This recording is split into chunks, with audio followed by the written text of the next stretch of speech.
Welcome viewers on my YouTube channel. I am going to explain analysis very interesting poem The Listeners, जो आपका poem है जिसका title है The Listeners. I am going to explain analysis this poem line by line in Hindi. Before going to explain this poem, I would like to give brief introduction of this poem. So friends, जो आपका poem है the listener, इस poem को Walter D लामेयर ने compose किया था और इस पोएम को पहली बार 1912 में पब्लिश कराया गया था। बात करें इस पोएम, जो आपका पोएम है द लिसनर, इसकी सेटिंग घने जंगल के बीचों बीच एक वीरान सुनसान सी जो हवेली है, वहाँ पे एक अननोन ट्रैवलर पहुँचता है जो किसी व्यक्ति से मिलना चाहता है। वो दरवाज़ा खटखटाता है और क्वेश्चन करता है इज़ देयर एनीबडी देयर, क्या कोई घर के अंदर है, लेकिन उसे कोई रिस्पांस, कोई रिएक्शन नहीं मिलता है। वो वेट करता है और उसके बाद फिर वह दरवाज़ा खटखटाता है और फिर वही क्वेश्चन करता है क्या कोई घर के अंदर है, फिर भी उसे कोई आंसर नहीं मिलता है। और फाइनली वो तीसरी बार दरवाज़ा खटखटाता है और कहता है वो अपना वादा निभाने के लिए यहाँ आया था, उसने अपना वादा निभाया है। उसके बाद वापस अपने घोड़े के पास जाता है और घोड़े पे बैठकर वापस अपने घर पे चला जाता है। बेसिकली ये वीरान सुनसान जो हवेली है, इसमें अब केवल घोस्ट रहते हैं, फैंटम्स रहते हैं। वो इस व्यक्ति के काल पे कोई रिएक्शन नहीं दे रहे हैं, बिल्कुल शांत हैं और फिर वही पुराना माहौल सा हो जाता है। So without wasting time, without any rhetoric, I am going to explain and analyze this poem line by line in Hindi. तो इस पोएम का जो स्पीकर है एक अननोन व्यक्ति है जो कि उस पुरानी हवेली के पास पहुंच गया है और क्वेश्चन करता है is there anybody there, said the traveller knocking and the moonlight door. चंद्रमा की रोशनी में जगमाती हुई दरवाजे पे दस्तक देते हुए, नॉक करते हुए, खटखटाते हुए उस यात्री ने पूछा क्या कोई घर के अंदर है। And his horse in the silence champ the grass of the forest ferny floor. और उसका घोड़ा, यानी जिस घोड़े से व्यक्ति आया था, उसका घोड़ा साइलेंस में, खामोशी में, तारीकी में जो जंगल के जो लंबे घास थे फ्लोर पे, उसको चबा रहा था, खा रहा था। So one second you have to see, जो हमारा स्पीकर है वो पुरानी हवेली के दरवाजे पहुंच गया, दरवाजे पे दस्तक देता है और क्वेश्चन करता है इज़ देयर एनीबडी देयर, क्या कोई घर के अंदर है। सैड द ट्रेवलर, यात्री ने पूछा। Knocking on the moonlight door, चंद्रमा की रोशनी में जगमाते दरवाजे को दस्तक देते हुए, उस पर मारते हुए उसने पूछा क्या कोई घर के अंदर है। And his horse in the silence champ the grass of the forest ferny floor. और उसका घोड़ा जो जंगल के लंबे घास थे उसको चबा रहा था, शांति में खा रहा था। And a bird flu up out of the turret above the traveller seat. जब उसने दरवाज़ा खटखटाया तो घर के जो मेंढर थे उस पर जो एक बर्ड थी वो उसकी आवाज़ सुनकर ऊपर उड़ती हुई, उसके सर के ऊपर से उड़ती हुई चली गई। And a bird flu up out of the turret above the traveller seat, यानी कि उस जो मिनट के अंदर जो बर्ड बैठी हुई थी उस बाहर निकली और उड़ते हुए उसके सर के ऊपर से, यात्री के सर के ऊपर से वहाँ से चली गई। And he smote upon the door again second time, is there anybody there, she said। फिर उसने दरवाज़ा और ज़ोर से पीटा और ज़ोर से दरवाज़ा खटखटाया और वही प्रश्न को दोहराया is there anybody there, क्या कोई अंदर है। she said, यानी उस यात्री ने पूछा क्या कोई घर के अंदर है।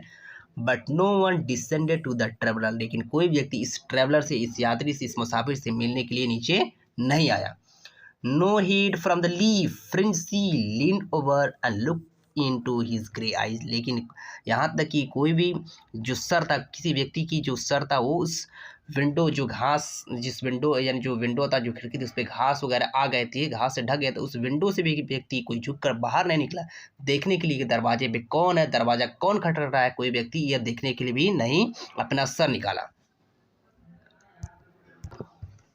Where he stood perplexed and still, but only a host of phantom listener, जहाँ पे वो केवल उलझन में शांति से खड़ा था, उसको देखने के लिए कोई व्यक्ति विंडो से अपना सर नहीं निकाला। But only a host of phantom listener that dwelt in the house, that dwelt in lone house, then stood listening in the quiet of the moonlight to the voice from the world of man। But only the host of Phantom listener, केवल इसके जो listener थे, इसके श्रोता थे, केवल घोष थे, बहुत सारे घोष में इस घर में रहते, वही इसकी बात को सुन रहे थे।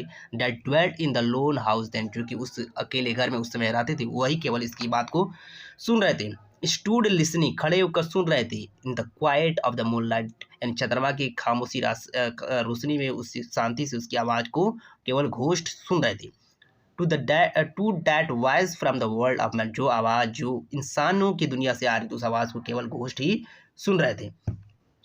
stood thronging the faint moonbeams on the dark stair that goes down the empty hall. Stood thronging, खड़े हो गए थे, यानी सारे भूत वहाँ पे खड़े हो गए थे. The faint moonbeams on the dark stair, यानी कि जो चंद्रमा की रोशनी थी, उस धुंधली रोशनी जो उस सीढ़ी के पास धुंधली रोशनी आ रही थी, वहाँ पे बहुत सारे घोस्ट खड़े हो गए थे. That goes down on the empty hall, जो कि रोशनी वहाँ से एम्प्टी हॉल में जा रही, वहाँ पे वो घोस्ट खड़े हो गए थे और उस व्यक्ति की आवाज़ को शांति से सुन रहे थे.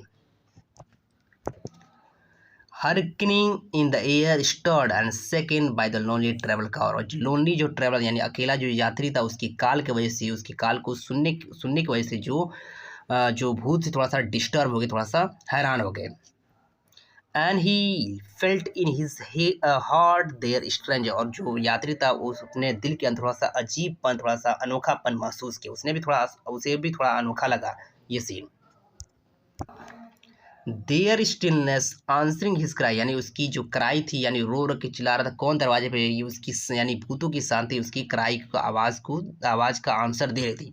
While on the horse moved and cropping the dark turf, जबकि उसका जो घोड़ा था वो आगे बढ़ा और जो घास था, अंधेरे में जो घास था उसको चर रहा था, उसको खा रहा. Neath the star and the leafy sky, यानी तारों से भरे आकाश के नीचे, पत्तियों से भरे आकाश के नीचे जो उसका घोड़ा था वो बिना डिस्टर्ब हुए आगे वो घास को खा रहा था. For he suddenly smote on the door even louder and lifted his head, और इस बार अचानक से दरवाजा बहुत जोर से खटखटाया और उसके बाद उसने अपना सर को ऊपर उठाया. Tell them I came and no one answered, बता देना उनसे मैं आया था लेकिन उसे कोई भी आंसर नहीं मिला. That I kept my word, he said, उसने कहा कि मैंने अपना वादा निभाने के लिए आया था, बता देना उसे, लेकिन उसे कोई आंसर नहीं मिला. Never the least stir made the listener, इस बात को सुनने के बाद जो लिसनर थे उसने भी थोड़ा भी हल्की भी मोशन, कोई भी मूवमेंट नहीं पैदा की. Though every word he spoke fell echoing through the shadowiness of the still house, जो कुछ उसने वर्ड था उस वर्ड से जो पूरी घर था वो गूंज रहा था, फिर भी जो लिसनर थे, जो भूत थे, उन्होंने कोई हलचल, कोई रिएक्शन नहीं दिया, लेकिन उसकी आवाज़ से पूरी जो घर थी, जो सुनसान घर थे, उसमें गूंज हो रही थी. From one of the man left awake, उसके बाद से एक व्यक्ति यानी जो व्यक्ति था वहाँ से चला गया. As they heard his foot upon the stirrup, जब उसने देखा कि उसने अपने रकाब पे अपना पैर रखा, तो भूतों ने जब सुना कि उसके जो अपने घोड़े पे उसने रकाब पे अपना पैर रखा. And the sound of iron stone, और जो घोड़े थे उनके जो घोड़े की जाने की जो आवाज़ें आ रही थी, उसको आवाज़ को उन्होंने सुना, जो कि जो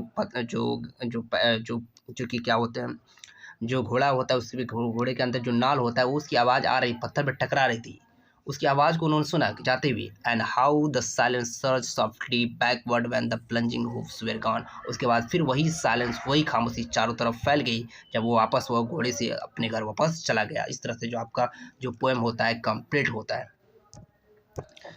आई hope you enjoyed this poem. इस तरह के नए वीडियो के लिए you have to subscribe my channel. अगर आप मेरे चैनल पर नए हो तो you have to subscribe my channel as well as you have to share to others so that whenever I upload new video you can avail from it.